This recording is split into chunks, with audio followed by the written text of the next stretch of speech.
वृक्षांच्या गळा. आणि असं म्हणतात की समजा त्यातल्या समजा अशोकाला जोवर एखादी सुंदर युवती लाच मारत नाही तोवर तो फुलत नाही आणि बकुळ म्हणे तीच सुंदर युवती जोवर चुळा भरून त्याच्यावर टाकत नाही तोवर तोही फुलत नाही. असं काहीतरी एक आपल्याकडे पूर्वी म्हटलं जायचं. त्याचेच वर्णन आहे याच्यात. अशोक आणि बकुळ मिरविती नवपर्णांच्या कळा, लाल लतांचे पाश वेढिती त्या वृक्षांच्या गळा. एक सखीच्या वामपदाची अभिलाषा बाळगी, एक सखीच्या वामपदाची अभिलाषा बाळगी, दुसरा वांची तिच्या मुखातून द्राक्षार्कांच्या चुळा.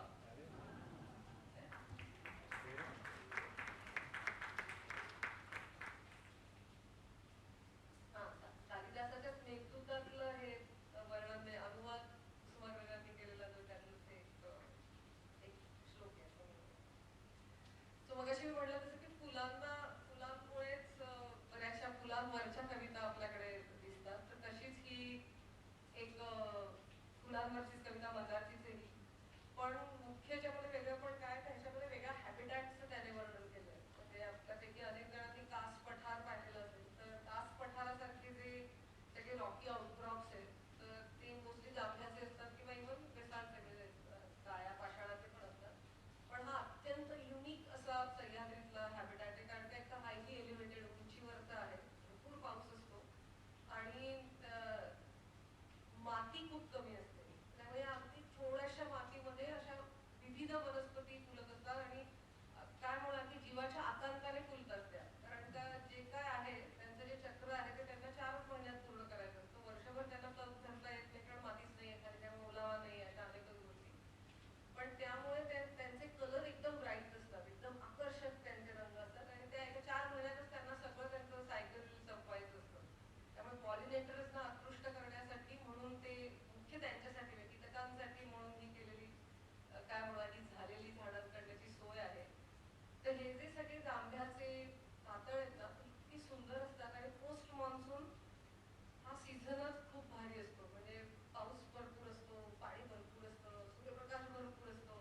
त्यामुळे झाडांना अजिबात फोटोसिंथेसिस प्रकाश संश्लेषण करण्यात काहीही कसलीच काटकसर करायची गरज नसते. सगळं नीट असतं. तर त्यामुळे सगळे एकदम काय म्हणून सृष्टीशी आनंदात असते. जर का तुम्ही अशा पठारांवर गेलात तर साधारण आता या महिन्यापासून ऑगस्ट ते सप्टेंबर पासून ह्या पठारांवर एक गालिचाच अंथरला अख्ख्या फुलांचा असं जाणवतो आणि ह्या गालिचेचा रंग दर 10-15 दिवसांनी बदलत असतो. म्हणजे अगदी सुरुवातीला एरिओकोलॉन म्हणजे जे पांढरे असतात, मग ते युट्रिक्युलारिया म्हणजे कीटक पक्षी, जांभळ्या रंगाची वनस्पती, या सगळ्यात अगदी छोट्या छोट्या वनस्पती आहेत ना अशा 4-6 इंचीच असतात, त्याच्यावर जास्त वाढतही नाही. पण त्या अशा अख्ख्या तो जांभळा होतो. नंतर सगळ्यात शेवटी स्मिथिया येतात म्हणजे ते पिवळ्या रंगाचे ट्विटी सारखी दिसणारी गोड फुलं असतात ती येतात. तर ह्या सगळ्याचं वर्णन आणि या हॅबिटॅटचं वर्णन या फुले याच्यात आत्ताही म्हणजे मला ते आठवूनही इतकं छान वाटतं, खूपच भारी. तिथे गेलं तर असं होतं की ह्या सगळ्या दृश्याचं काय आपण करावं काय नाही. तर नुसतं शांत बसून बघत राहावं का फोटो काढावे का चित्र काढावं का काय करावं असं काहीतरी होतं तिथे गेलं की. तर फोटोच काढले तशी ही फुले कविता. फुले वेचता वेचता झोळीत भरून या जाते, फुले वेचता वेचता झोळीत भरून या जाते, अलीबाबाच्या गुहेची गोष्ट स्मरून या जाते. या लांब सड्यावर सडे पडले फुलांचे, किती रंग किती गंध किती नखरे तयांचे. साऱ्या साजिऱ्या फुलांना निळ्या आभाळाची आस, साऱ्या साजिऱ्या फुलांना निळ्या आभाळाची आस, सांध्य वेलींच्या रंगाने केली सुंदर आरास. रूप तेज भास्कराचे काही फुलांमध्ये येते, चंद्रासोबत गातात काही शरदाची गीते. आणि काही जी फुलं आहेत ना ती संध्याकाळी फुलतात आणि खरोखर अशा त्या एकदम डीम लाईट मध्ये ती पांढरी असतात काही फुलं आणि ती जेव्हा फुलतात तेव्हा जमिनीवर अख्ख्या चांदण्या पसरल्या त्या प्लॅटूवर असं जाणवतं. चंद्रासोबत गातात काही शरदाची गीते. काही फुलांमध्ये ओढ चिंब आषाढ सरींची, काही फुलांमध्ये ओढ चिंब आषाढ सरींची, शोभा पाकळ्यात येते थेट मेघडंबरीची. काही फुलांचेच श्वास धुंद गंधित सुवास, काही फुलांचेच श्वास धुंद गंधित सुवास, परिमल उधळती मुक्त चारही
बने हैं साकी, पौधे आज बने हैं साकी, साकी म्हणजे मदिरा वाटप करणारी स्त्री. ले लो फूलों का प्याला, भरी हुई है जिनके अंदर परिमल मिश्रित रस हाला, हाला म्हणजे परत दारू. पौधे आज बने हैं साकी, ले ले फूलों का प्याला, भरी हुई है जिनके अंदर परिमल मिश्रित रस हाला. मांग मांग कर भ्रमरों के दल रस की मदिरा पीते हैं, मांग मांग कर भ्रमरों के दल रस की मदिरा पीते हैं. झूम झपक मद कंपित होते, उपवन क्या है मधुशाला. तो जंगल नाहीच ते म्हणतात, मधुशाला काय. पुढच्या ज्या आता दोन कविता आहेत ना त्या बाभूळ झाडावरच्या आहेत, आणि एक जी कविता आहे ती वसंत बापटांनी लिहिली आहे आणि एक जी कविता आहे ती इंदिरा संतांनी लिहिली आहे. आणि दोन्ही कविता ऐकल्यावरच तुम्हाला त्या दोन्ही कवितेचा पूर्णच काय म्हणायचा ढंग इतका वेगवेगळा आहे की वसंत बापटांनी त्याच्या एकदम ताठरपणा, कसलं बाभूळझाड सॉलिड कडक आहे याचं वर्णन केलंय, आणि इंदिरा संतांनी त्याचं सगळं नाजूकपणाचं आणि कशी ती, आणि दोन्हीचं नावही कसं आहे, वसंत बापटांनी त्याला बाभूळझाड म्हणलंय आणि इंदिरा संतांनी बाभळी म्हणलंय. सो त्या दोन्ही कविता मी वाचते.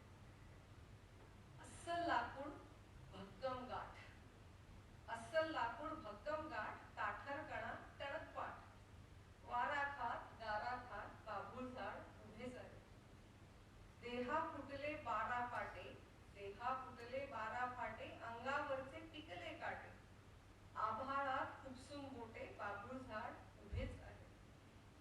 अंगावरची लवलव मिटली, माथ्यावरची हळद विटली, अंगावरची लवलव मिटली, माथ्यावरची हळद विटली, छाताडाची ढलपी फुटली, बाभूळ झाड उभेच आहे. जगले आहे जगते आहे, जगले आहे जगते आहे, काकुळतीने बघते आहे, खांद्यावरती सुतारांचे घरटे घेऊन उभेच आहे. टक टक टक टक चिटर फटक सुतार पक्षी म्हाताऱ्याला सोलत आहे शोषत आहे. आठवते ते भलतेच आहे, उरात माझ्या सलते आहे, आत काही कळते आहे, आत फार जळते आहे. वारा खात गारा खात बाभूळ झाड उभेच आहे.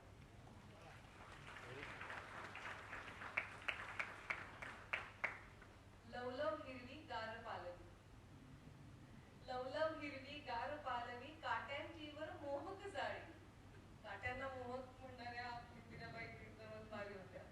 सो लवलव हिरवी गार पालवी, काट्यांची वर मोहक जाळी, घमघम करती लोलक पिवळे, फांदी तर काळोखी काळी. झिरमिळ करीती शेंगा नाजुक, झिरमिळ करीती शेंगा नाजुक, वेलांटीची वळणे वळणे, या साऱ्यातून झिरमिळ झरती, रंग नभाचे लोभस वाणे. कुसर कलाकृती अशी बाभळी, कुसर कलाकृती अशी बाभळी, तिला न ठावी नागररीती, दूर कुठेतरी बांधावरती, झुकून जराशी उभी एकटी. अंगावरती खेळवी राघू, अंगावरती खेळवी राघू, लागट शेळ्या पायाजवळी, बाळ गुराखी होऊन यावन, रमते तेथे सांग सकाळी. येते परतून नवेच होऊन, येते परतून नवेच होऊन, लेवून हिरवे नाजूक लेणे, अंगावरती माखुनी अवघ्या, धुंद सुवासिक पिवळे उठणे.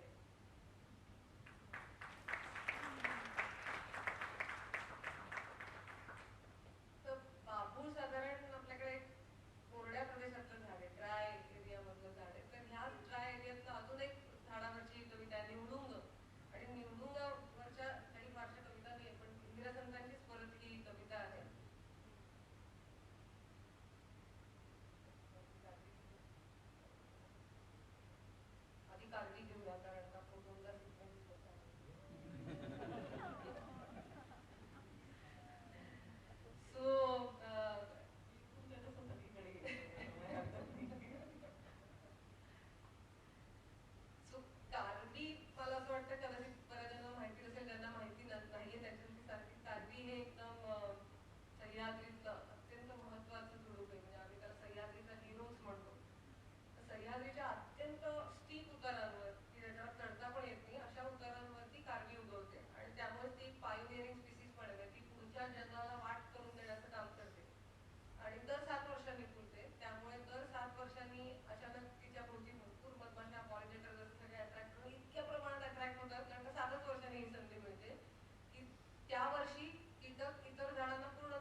सध्या फुलते. तर कारवी तर 7 वर्षांनी जरी फुलत असली तरी काही वेगवेगळ्या भागांमध्ये दरवर्षी कुठे ना कुठे त्याचं एक हे बघायला मिळतं आपल्याला, फ्लावरिंग झालेलं. सो त्याच्यावरचीच ही कविता आहे मंदारची. तोरणगडच्या चढणीवरली निळी कारवी परवा फुलली. तर कारवीचं दुसरं एक महत्व असं पण की ह्यातली कुरुंजी नावाची एक जात आहे जी म्हणजे दक्षिणेकडे खूप मोठ्या प्रमाणावर, म्हणजे कारवीच्या अनेक जाती आहेत. सायंटिफिकली त्या जिनस एक असलं तरी स्पीसीज वेगवेगळ्या आहेत. आणि ते नीलगिरी पर्वतावर हे खूप आहे. तर खरं ते नीलगिरी ह्या निळ्या फुलांमुळे आहे, पण बऱ्याच लोकांना वाटतं की ते नीलगिरी झाडामुळे आहे. नीलगिरी झाडाशी काहीच तिथं संबंध नाही, की नीलगिरी ह्या कारवीमुळे तो होतो. ते सगळ्याच जाती याच्यामध्ये कारवीच्या वेगवेगळ्या त्यांची नावं याच्यात आली आहेत. तोरणगडच्या चढणीवरली निळी कारवी परवा फुलली, अशी बहरली सात जणू अंबरातली खाली आली. निळी कारवी जेव्हा फुलते मधमाशांचा सुकाळ येतो. निळी कारवी जेव्हा फुलते मधमाशांचा सुकाळ येतो. मकरंदाचे कुंभ सांडती बहर एवढा अपार येतो. निळी कारवी फुलता फुलता अधिवासाचे चित्र बदलते. निळी कारवी फुलता फुलता अधिवासाचे चित्र बदलते. उतार ऐसे पुलकित होता नीलगिरी हे सार्थ वाटते. कुठे कुरुंजी कुठे वायटी, माळ कारवी आणि टोपली. ह्याच त्या कारवीच्या वेगवेगळ्या जाती आहेत.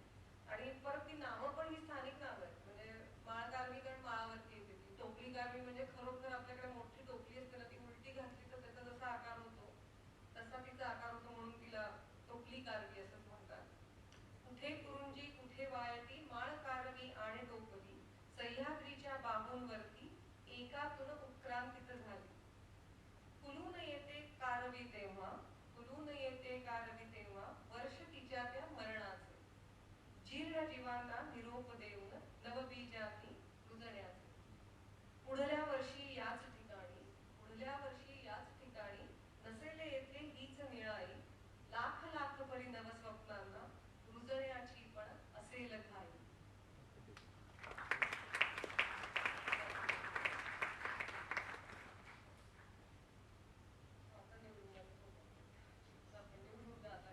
निवडून मगाशी म्हटलं होतं की ड्राय भागातलं झाड आहे. आणि मला गंमत अशी वाटते की निवडुंगाची फुलं कोणाला फारशी माहितीच नसतात. तर इंदिराबाईंनी त्या निवडुंगाच्या फुलाचं वर्णन केलेलं आहे. तर ते खूपच छान आहे. ते बरोबर तसंच वर्णन आहे. निवडुंगाच्या शीर्ण फुलांचे झुबे लालसर ल्यावे कावी. आणि ती निवडुंगाची फुलं जरा काय जीर्ण झाली की ती अशी मिटून जातात आणि ती नाजूकशी सुंदरच दिसतात. निवडुंगाच्या शीर्ण फुलाचे झुबे लालसर ल्यावे कानी, जरा शिरावे पदर खोबुनी करवंदाच्या झाळीमधून. शीळ खोल ये तळरानातून, शीळ खोल ये तळरानातून, भणभण वारा चढणीवरचा.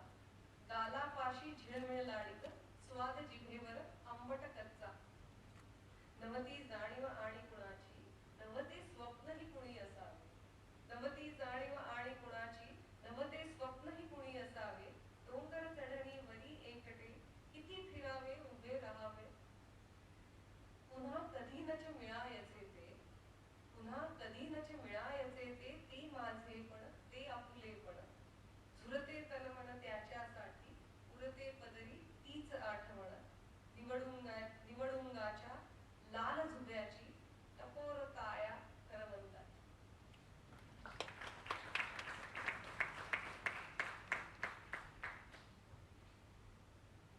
तर हे तर पुढची जी कविता ती रानमेव्याची आहे.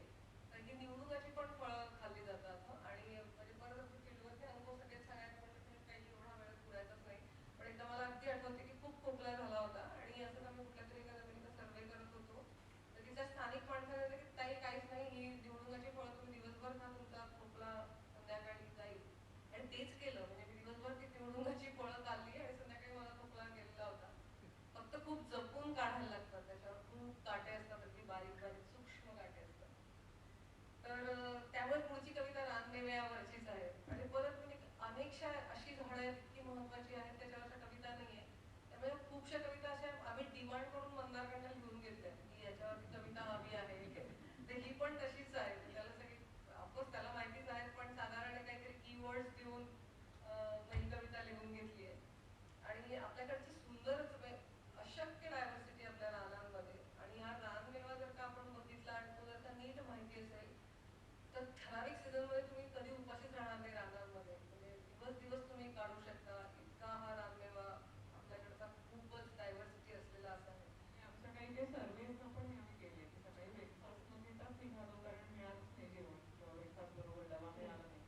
जाताना मग काय करवंद खा, तळण खा, असं करत दिवस काढायचा, असं केलेलं आहे. चिकट भोकरे खाऊनी थोडी आणि करूया जीभ जांभळी. भोकर खूप चिकट फळ असतं, भोकराचं लोणचंही करतात काय जणांना माहिती असेल. चिकट भोकरे खाऊनी थोडी आणि करूया जीभ जांभळी, तोरण आटकी बोरे चाकून फस्त करूया मैना काळी. फळे बकुळीची आणि करमळे, फळे बकुळीची आणि करमळे, टेंभू आळू अन आंबाळे. आळू म्हणजे आपलं पानाचं आळू नव्हे, आळू नावाचं एक फळ असतं सह्याद्रीमध्ये, असं मोठं चिक्कूसारखं असतं, आंबट गोड असतं आणि फार छान चव असते. आणि शिवाय त्याच्या हिरव्या फळांची भाजी पण करतात. फळे बकुळीची आणि करमळे, टेंभू आळू अन आंबाळे, रानवनीच्या मेव्यामधुनी चाकुनी घेऊ अटकी दिंडे. भारंगीची भाजी आणिक, भारंगीची भाजी आणिक, कवळ कुळीची थोडी पाने. ही काल परवा सीड स्टोरीज मध्ये जर का कोणी आलं असेल तर त्यांनी बायफनी सगळ्या भाज्या तिथे ठेवलेल्याच होत्या, ती सगळीच होती तिथे भाजी. भारंगीची पानं होती, कवळी कुळीची पानं होती, त्याची सगळ्याची भाजी करतात. भारंगीची भाजी आणिक, कवळ कुळीची थोडी पाने, अंबाडी शेवळा पाथरी, देती आपल्या साठीच रावे. कंद शोधूया हमणवेलीचे, दळे आणखी चीर फुलांची. कंद शोधूया हमणवेलीचे, दळे आणखी चीर फुलांची, खावी त्यांच्या सोबत नेहमी धवल भाकरी मोह फुलांची.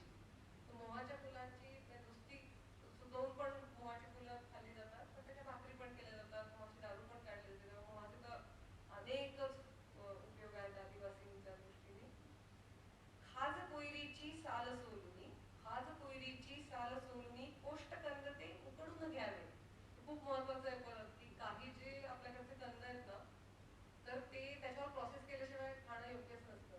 म्हणजे ते खूप तसे टॉक्सिक असतात. त्यामुळे बऱ्याचदा गावातली लोक ते ओढ्यांमध्ये बांधून ठेवतात रात्रभर, धोत्रात गुंडाळून किंवा पातळ कापडात गुंडाळून, आणि मग ती सगळी टॉक्सिसिटी कमी झाली की मग दुसऱ्या दिवशी त्याची भाजी करतात. पण हे कंद अत्यंत महत्वाचे आहेत. मला अजूनही आठवतं की आमची एक तोंडी आता म्हणून मन पुसवण्याला एक मैत्रीण आहे, ती म्हातारी आहे पण एकदमच तिला रानाची खूप चांगलं ज्ञान आहे. तर एकदा तिच्याशी आम्ही बोलत होतो, तेव्हा ती बोलता बोलता म्हणले की आताची काय तुम्ही सगळी पिढी म्हणले की बाजारातले फ्लावर कोबी खाता, आम्ही कसे कंद खाऊन चांगले आमचे मसल्स बनले. तसं मसल्स म्हणजे असं नाही बोलली ती, पण म्हणजे त्या अर्थाचं तिचं म्हणणं होतं की आमच्या आमच्या अंगाला बळकटी आहे, ती बळकटी कंदांमुळे आहे. आणि हे सगळे कंद आम्ही खातो. आणि इंटरेस्टिंग परत सायंटिफिक गोष्ट अशी आहे की यातले सगळे बरेचसे कंद डायोस्कोरिया आहे. डायोस्कोरिया हे जिनस, आणि त्याच्यामध्ये स्टिरॉइड असतात अत्यंत मायन्यूट स्वरूपामध्ये. सो ऑब्व्हियसली स्टिरॉइड आपल्याला सगळ्यांना महत्व माहिती आहे. तर ते जर का तुमच्या शरीरात रेग्युलरली जात असेल तर त्याचा काहीतरी एक वेगळा उपयोग होणार आहे. तेही ह्या सगळ्या कंदांचं खूप महत्व आहे. पण अनफॉर्च्युनेटली आता गावातही लोकांना त्याचं खूप महत्व वाटत नाही, आणि ते पण हळूहळू जसं बाजाराशी कनेक्ट होत आहे तसं ते पण आता फ्लॉवर, बटाटा, कोबी अशा सगळ्या गोष्टी खायला लागलेत, ह्या गोष्टी सोडून. कंद शोधूया नाही कंद शोधूया हमणवेलीचे, दळे आणखी चीर फुलांची, खावी त्यांच्या सोबत नेहमी धवल भाकरी मोह फुलांची. खाज कोयरीची साल सोलुनी, कोष्ट कंद ते उकडून घ्यावे, पाण्यामध्ये वाहत ठेवून कडू करंदे गोड करावे. अनंत मुळीचा चहा करावा, गैर फळांचे आणि लोणचे, केनीची भजी तळण्यासाठी घ्यावे आता पान कोणचे. चीक कुड्याचा घेऊन द्रोणी, दही जराशे लावून घ्यावे. कुडा नावाचं एक झाड आहे, त्याचं जर का चीक दुधात घातला तर त्याचं इन्स्टंटली दही लागतं.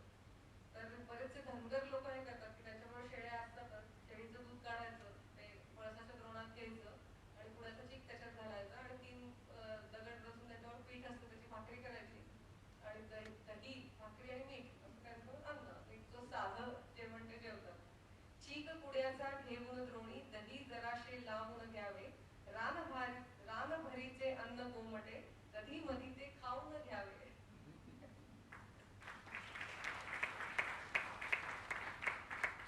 आता मला असं वाटतं शेवटच्या 2 कविता दिल्या.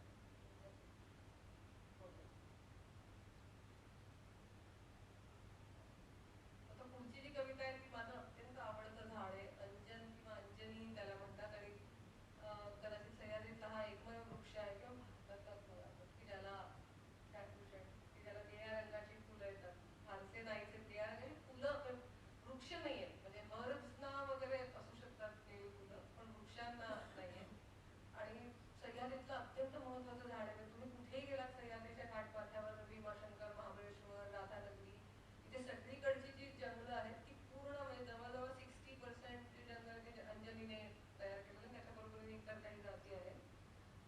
सुंदर हिरवीगार पानं असतात आणि अशी तुपकट असतात, सुंदरशी त्याला कडा असते आणि सगळं झाडही सुंदर असतं, त्याची फुलंही सुंदर असतात. तर ते परत मी म्हणताना खूप वर्ष मागे आली की माझं इतकं आवडतं लाडकं झाड कविता नाही केलेली, तर गेल्या वर्षीच ही कविता. ते फुललेल्या अंजली खाली जर का उभं राहिलं तसा असं सतत आवाज येत असतो आणि त्याच्यात इतक्या मधमाशा येतात की ते म्हणजे ऐकत राहणं हे सुद्धा एक त्यातली मजा असते की किती आपल्या भोवती तिथे मधमाशा आहेत आणि त्यांचा पूर्ण वेळ आवाज आपल्याला ऐकू येतो.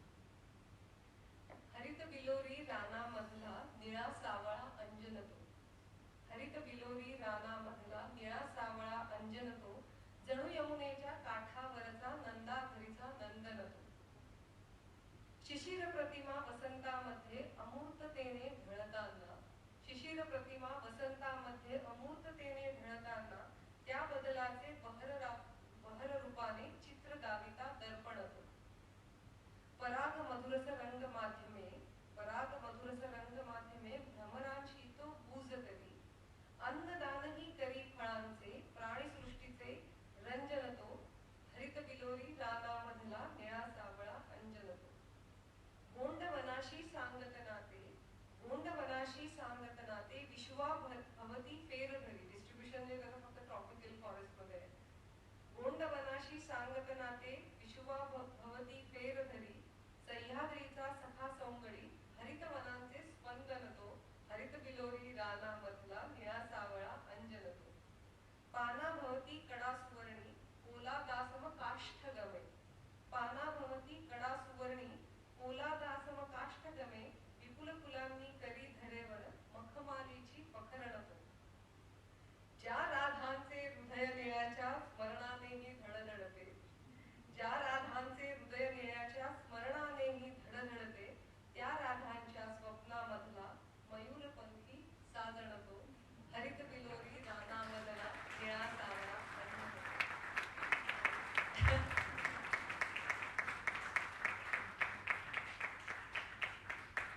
हीच कविता मी परत परत म्हणू शकले असते तर आपल्याकडे हेच चाललं असतं मला. सो आता शेवटच्या ज्या दोन कविता आहेत त्या काय म्हणूया, एकंदर जंगल ह्या अधिवासाविषयी आहेत. देवराई, बऱ्याच जणांनी ऐकलेलं असेल, देवराई म्हणजे असं जंगल की जे देवाच्या नावाने राखलेलं असतं आणि स्थानिक लोक असं मानतात की तिथून जर का एखादं झाड कापलं किंवा काही काही इतके स्ट्रिंजंट नियम आहेत की फुल जरी तोडलं, फळं तोडली तर तो देव किंवा देवता आहे ती पाप देईल. तर असं ते सुंदर देवराई ही इतकी सुंदर असते की तुम्ही गेला तर सूर्यप्रकाश फारसा पोचत नसतो, खूप स्पेशल झाडं असतात, अतिशय विशाल वृक्ष असतात, म्हणजे इतके मोठे भले थोरले वृक्ष असतात की गावाच्या लोकांना विचारलं तर ते सांगतात की आम्ही कोणी त्यांना वाढतानाच बघितलेलं नाही, म्हणजे ते कायम असेच आहेत. कुठल्याही म्हाताऱ्या माणसाला विचारलं ते म्हणतात असंच आम्ही बघत आलो. त्यामुळे ते जवळजवळ 500 वर्ष 1000 वर्ष किंवा त्याहूनही जुन्या देवराया आहेत आपल्याकडे आणि खूप दाट असतात. परत एकदा तिथली सगळी जर का डायव्हर्सिटी बघितली इतकी स्पेशल असते, ऑर्किड, बुरशा, किडे, कोळी, मुंग्या सगळं सगळं स्पेशल असतं. अत्यंत वैशिष्ट्यपूर्ण असा हा अधिवास आपल्याकडनं आता काय म्हणूया सगळ्या रेट्यामध्ये हळूहळू कमी होत चाललाय, पण तरीही काही भागामध्ये तुम्हाला सह्याद्रीत कोकणामध्ये ह्या चांगल्या देवराया बघायला मिळतात.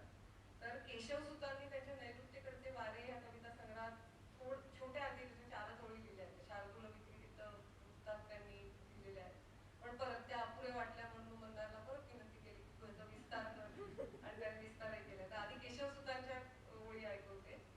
जागो जागही दाटल्या निबिडती त्या राहट्या रानटी, जागो जागही दाटल्या निबिडती त्या राहट्या रानटी, ते आई नाही खैर किंजळ जसे पायी रही दाटती. सगळी झाडं आहेत वेगळी. वेली थोर इतस्तता पसरुनी जातात गुंतुनी रे, वेली थोर इतस्तता पसरुनी जातात गुंतुनी रे, चेष्टा त्यामधून यथेष्ट करीती नाना परी वानरे. सो केशवसुतांनी हे एवढंच लिहिलंय. मग त्याचा आता हा पुढचा विस्तार.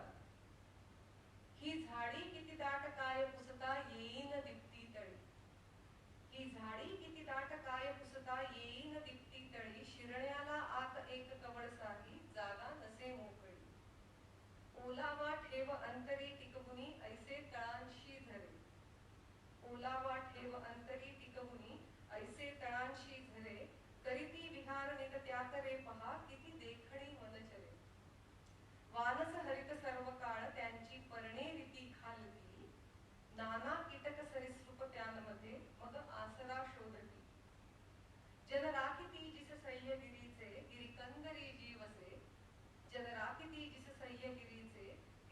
घरी जी बसे ऐसी प्रिय देवराई सकलिका दिवास